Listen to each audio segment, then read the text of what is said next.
Alors, la charte qui a été mise en place avec le ministère de la Culture et FAGE, c'est un atout de plus pour les artistes, puisque ça nous permet de sortir des murs, c'est-à-dire des galeries d'art et des musées, et justement de rencontrer un autre public. Au-delà de loger les gens, il faut que les gens s'y sentent bien. Et finalement, faire rentrer l'art dans la résidence, c'est un petit peu la parachever et s'assurer que dans les années qui viennent, nos acquéreurs soient heureux. Pour moi, c'est pas une nouveauté, si vous voulez, que FAGE s'implique dans le domaine artistique. C'est pas des slogans, c'est pas des trucs qui se décident. Enfin, ça doit se décider quelque part, évidemment, dans les bureaux, mais au fond, ça a des conséquences très pratiques, ces liens entreprise, mécénat, etc. Ça, j'y crois beaucoup.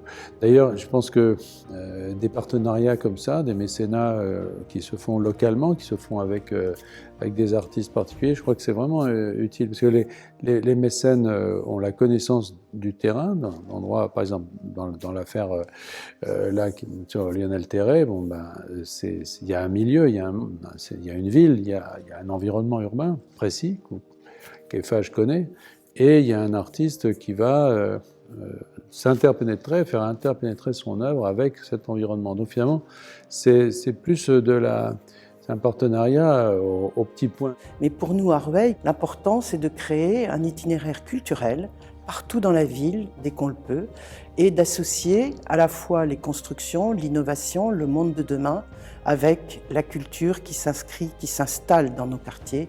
Et je suis sûre que M. Cypre aura une place privilégiée dans ce quartier. Et je pense qu'une bonne œuvre, elle a sa place. Quand on imagine qu'elle n'est plus là, il manque quelque chose. Je trouve que c'est une chance de pouvoir bénéficier d'une sculpture et d'une œuvre d'art au sein même de la résidence dans laquelle on habite. C'est quelqu'un que je ne connaissais pas, donc ça donne un petit peu de profondeur à l'implantation locale, donc on donne du sens à la rue dans laquelle on est actuellement. Monsieur le maire avait voulu déplacer cette statue qui aurait dû être au cœur de la résidence, de cette nouvelle résidence, pour qu'elle puisse être dans la venelle qui est visible pour tous, se faire approprier, observer et bien évidemment imprégner l'ensemble des Rueillois qui passeront par là de l'art, de la réussite que sera cette œuvre. Je trouve que le choix de cette nom de rue et puis de l'œuvre qui va rappeler qui était Lionel Terray, à proximité de 3 grands établissements d'enseignement supérieur, est un symbole très fort pour donner à nos jeunes ce goût de l'aventure, ce goût de ce dépassement, ce goût d'une découverte humaine à travers leur futur métier.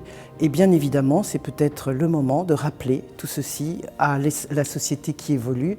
Et j'espère que nos jeunes auront plaisir à découvrir le sens que peut apporter l'œuvre de M. Cypre.